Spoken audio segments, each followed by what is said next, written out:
ఈరోజు మనం మహానాడు ఇంత ఘనంగా నిర్వర్తించుకుంటున్నామంటే మనం ముందుగా ఎందుకు అన్నది ఒక్కసారి గుర్తు చేసుకోవాలి.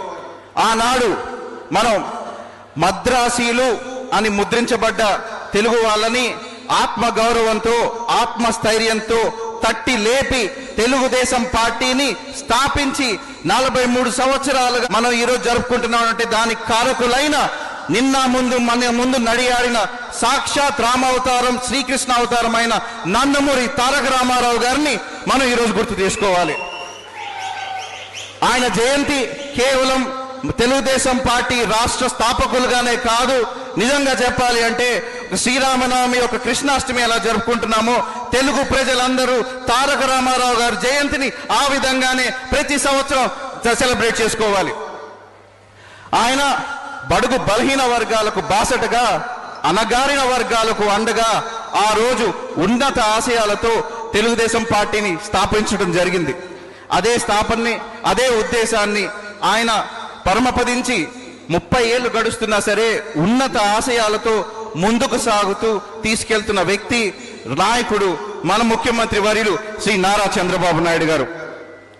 మనం ఈ రోజున మహానాడు కేవలం జయకేతన మహానాడుగానే కాకుండా అసలు మనం అధికారంలోకి ఎందుకు వచ్చాం, అప్రతిహత మెజారిటీ సాధించడానికి కారణం ఒకటి, ఈ వైసీపీ దాష్టిక పాలన, ఈ వైసీపీ కుతంత్ర పాలనకి ప్రజలు వేసారిపోయి మాకు ఈ పాలన వద్దు, రాష్ట్రం ప్రగతి పదంలో ముందుకి నడవాలి అంటే అది కేవలం చంద్రన్న సారథ్యంలోనే జరుగుతుంది అని చెప్పి చంద్రబాబు గారి నాయకత్వాన్ని నమ్మి ఈ రోజు ఓటేయటం వల్లే మనం తెలుగుదేశం పార్టీ అప్రతిహత విజయం సాధించడం జరిగింది. దేశంలో ఎన్నడూ లేనంత విధంగా 175 స్థానాల్లో 164 స్థానాలు సాధించి 93% స్ట్రైక్ రేట్ వచ్చిందంటే అది వేరే ఏ జాతీయ పార్టీకి అది సాధ్యం కాలేదు, అది తెలుగుదేశం పార్టీ.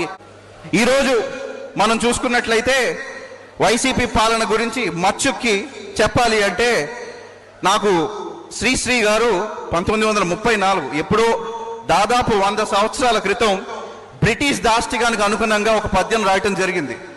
ఆ పద్యం బ్రిటిష్ వాళ్ళ దాష్టికానికి ఆయన అప్పుడు రాస్తే దాదాపు 5 ఏళ్ల పాలనలో వైసీపీ పాలన మనకి ఆ పద్యాన్ని గుర్తుకు తెచ్చింది. నిరపరాధులై చెరసాలలో చిక్కే వాళ్ళు, లోహ రాక్షసుల పదగట్టంచే కొన ఊపిరితో కనలే వాళ్ళు, కష్టం చాలక కడుపు మంటచే తప్పనిసరి సమ్మెలు కట్టేవాళ్ళు, అనేకులింకా అభాగ్యులంతా అశాంతులింకా అనాథలంతా దీర్ఘశ్రుతితో తీవ్ర ధ్వనితో విప్లవ శంఖం వినిపిస్తారోయ్ అని ఆ రోజున ఆయన శ్రీశ్రీ గారు 100 ఏళ్ల క్రితం రాస్తే నిజంగా ఆయన రాసిన ఫస్ట్ 3 లైన్లు నిరపరాధులై చెరసాలలో చిక్కేవాళ్ళంటే నిజంగా నిరపరాధులైన మనకెవరో కూడా కాదు, మన మంత్రివర్యులు కొల్లు రవీంద్ర గారు నిరపరాధి ఆయన చెరసాలలో చిక్కడం జరిగింది. దాదాపు 2 నెలలు ఆయన జైల్లో ఉన్నారు. అలాగే కష్టం చాలక కడుపు మంట చే తప్పని సమ్మె కట్టేవాళ్ళు అంటే మనకు నిజంగా ఈరోజు మనకి ప్రభుత్వ ఉద్యోగులైన ఏపీ ఎన్జిఓస్ మనకి రోడ్డుపైకి వచ్చి విజయవాడలో స్ట్రైక్ చేశారంటే వాళ్ళకి పిఏసీలు ఇవ్వకుండా వాళ్ళ పెన్షన్ ఫండ్ లాక్కుని వాళ్ళని ఎంత ఇబ్బంది పెట్టిందో వైసీపీ ప్రభుత్వం మనం చూసాం. అలాగే లోహ రాక్షసుల పదగట్టంచే కొన ఊపిరితో కనలేవాళ్ళు, నిజంగానే మనకి లోకేష్ గారు చెప్పినట్టు తోట చంద్రయ్య అనే కార్యకర్త ఆయన వైసీపీ నాయకుడి పేరు చెప్పు అని ఎంత ప్రాధేయపడినా చెప్పకుండా నేను తెలుగుదేశం పార్టీతోనే ఉంటాను, తెలుగుదేశం పార్టీ కోసమే చచ్చిపోతాను అని చెప్పినా సరే ఆయన్ని చంపేసి ఆయన తీసుకెళ్ళటం నిజంగా వైసీపీ ప్రభుత్వంలో మనం చూసాం. ఇలాంటి